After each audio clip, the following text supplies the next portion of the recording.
Kepolisian mengusut ini karena ini sudah bertahun-tahun, sudah 15 tahun, yayasan itu berdiri sudah 20 tahun. Bahwa yang sudah dibawa ke dinas sosial itu ada 13 orang, kemudian yang ada di rumah relawan itu ada 4 orang, kemudian yang sudah masuk ke kepolisian itu 7 orang, dan ada beberapa yang terindikasi sekitar 22.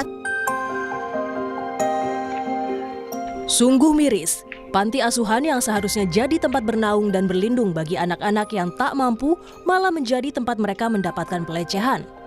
Yang lebih kejinya, pelaku pelecehan adalah pemilik dan pengasuh panti asuhan.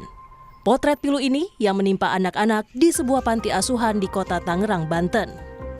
Yang lebih mencengangkan adalah jumlah korbannya yang tak sedikit. KPAI mendata, total korban hingga saat ini ada sekitar 30 orang. 13 orang saat ini berada dalam pendampingan di dinas sosial. Lalu ada 4 orang di rumah relawan dan ada 7 korban yang datanya sudah masuk dalam laporan polisi. Selain itu, KPAI juga menduga masih ada 22 orang lagi yang terindikasi menjadi korban pelecehan. Yang per kemarin ya, bahwa yang sudah dibawa ke dinas sosial itu ada 13 orang, kemudian yang ada di rumah relawan itu ada 4 orang, kemudian yang sudah masuk ke kepolisian itu 7 orang, dan ada beberapa yang terindikasi sekitar 22, tapi ini juga masih dalam proses baik yang dilakukan oleh tim pendamping ataupun oleh dinas sosial. Setelah kasus ini jadi sorotan, terkuak pula ternyata panti asuhan yang sudah berdiri kurang lebih 20 tahun itu tidak memiliki izin operasi pendirian yayasan. Menteri Sosial Saifullah Yusuf yang mendatangi lokasi kejadian berjanji akan menambah syarat pendirian panti asuhan, diantaranya izin dari warga. Ini termasuk salah satu yang tidak ada izin atau bagaimana Pak? Yayasan Darussalam ini Pak?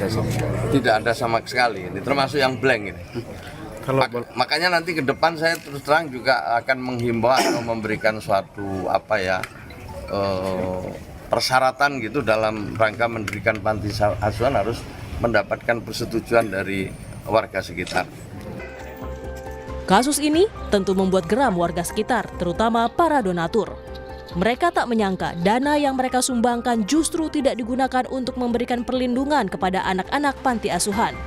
Para donatur ini pun meminta polisi mengusut tuntas kasus. 15 sampai ini 15 semalam. Jadi 30-an masih terus berkembang.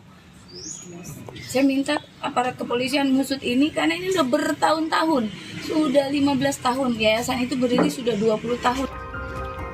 Kasus ini sudah dilaporkan pada Juli 2024 lalu. Setelah pemeriksaan korban dan 11 saksi, polisi pun sudah menahan 2 pelaku yaitu S dan YB, yaitu pemilik dan 1 pengasuh panti. Sementara itu, polisi masih memburu 1 pelaku lain, kasus kekerasan seksual pada anak di panti asuhan di kawasan Tangerang, Banten. Tak hanya kasus ini yang harus diusut hingga tuntas, namun kondisi psikis para korban juga harus jadi perhatian bersama. Jangan sampai kejadian pilu yang menimpa akan jadi trauma yang merusak masa depan mereka. Tim Liputan, Kompas TV.